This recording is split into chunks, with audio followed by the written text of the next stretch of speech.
Hey, it's Steve Spangler from the Spangler Effect and another cool collection of science demonstrations from the Spangler Lab.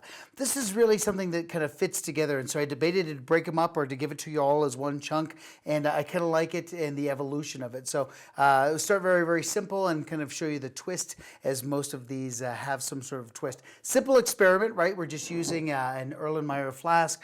Use anything that you want. It could be just a drinking glass.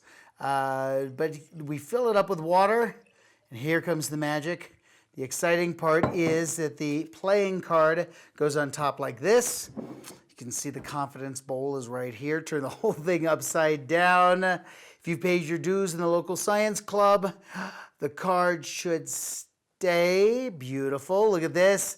And the question is, how in the world did it work, right? As we turn it upside down, there's nothing that seals it, and the water is back exactly as we started. Okay, so that's the classic demonstration you've seen a million times. A great demonstration to be able to show the amount of air and the power of air pushing up on the card, right? We're really concerned about the air that is pushing up right over that little piece there. Now, one of the things that I'll do from a demonstration standpoint is if students are doing this or I'm getting somebody else to do it, I'll tell them, so the secret is it has to be absolutely full to the top. There's just no other way it works. Well, you know that's not true, right? So it doesn't have to be absolutely full to the top. Let's just say I had only this much here and the card goes on top. Does it still work? Sure. So I actually plant that seed just a little bit by saying, see, it has to be completely full to the top. Well, it doesn't. Watch what happens if you start lessening the amount of water. We still don't have here you go, a little bit here. Let's see. Perfect. Sometimes you can get it with no water at all. There's just enough there with the surface tension so the card stays there just like this. So this is really a great demonstration when we talk about the amount of air. Let's say we're at sea level, 14.7 pounds per square inch. For the sake of argument, let's just simply say that this represented 1 square inch. Well, we definitely don't have 14.7 pounds of water pushing down, correct? And gravity, that force being able to pull down. So as long as you don't exceed that amount of pressure pushing up, and the water being able to push down, then of course it'll stay there. I think it was the Mythbusters that actually did this column that was about this size and went up 22 feet or whatever it was, but it weighed out exactly that 14.7 pounds, and of course they were able to show that no matter what they did, of course it wouldn't stay. As soon as they lessened the amount of water, the air pressure was greater, and so it held the card up in place. All right, so that's the precursor to the demonstration I really want to show you, and that is we'll do it with a bigger card. And how about like a coaster? That would be perfect. And for this, we're going to use the canning jar because it's got a nice flat surface. So let's use that. There's some people watching right now that have no idea what a canning jar is. It's a long day. All right, so here we go. This is flat on the top. That's perfect. It makes a really, really great seal. Excellent. Turn the whole thing upside down. So let's say that that's, oh, I don't know, 3 square inches in terms of volume right there. 3 times 14.7. There's definitely not 47 pounds of water there, correct? And the card stays there.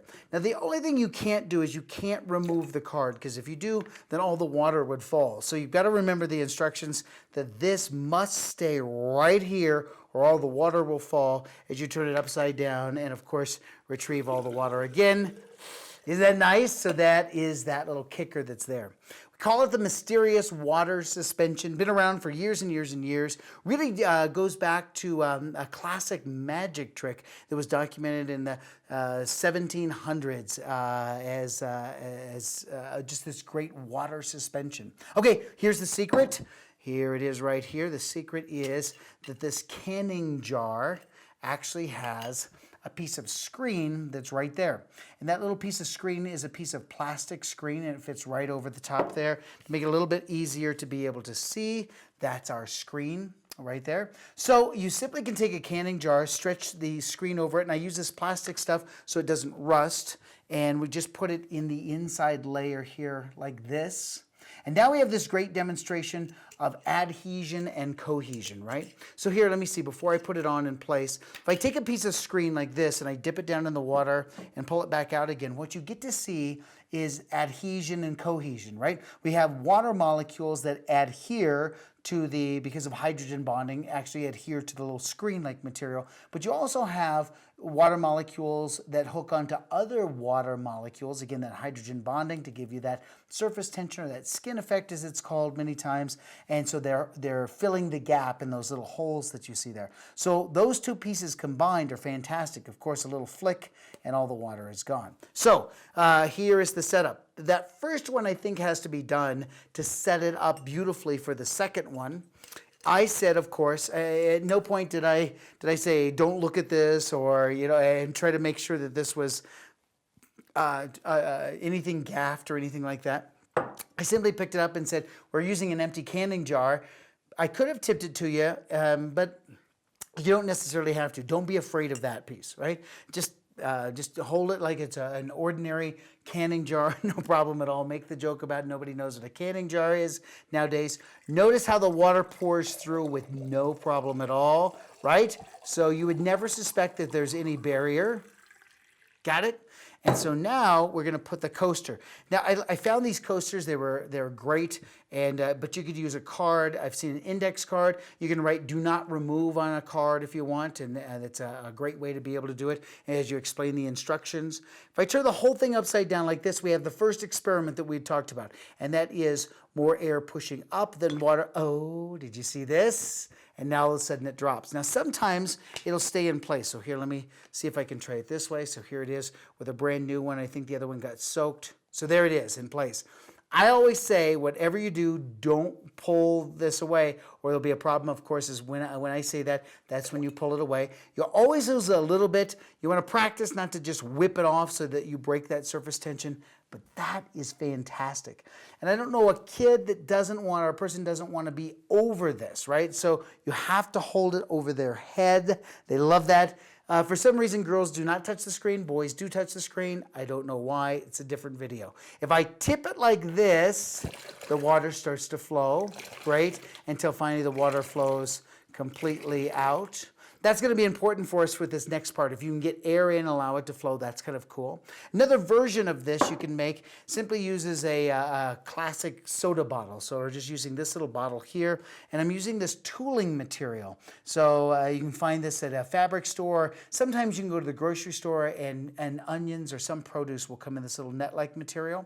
So let me stretch this over the top. Got it? Like this.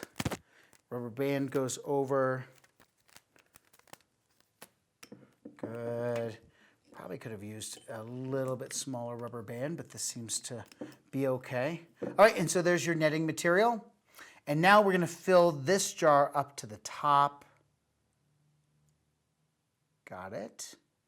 Your hand is perfect. So if you just hold your hand in place, turn the whole thing upside down and pull away, it stays there.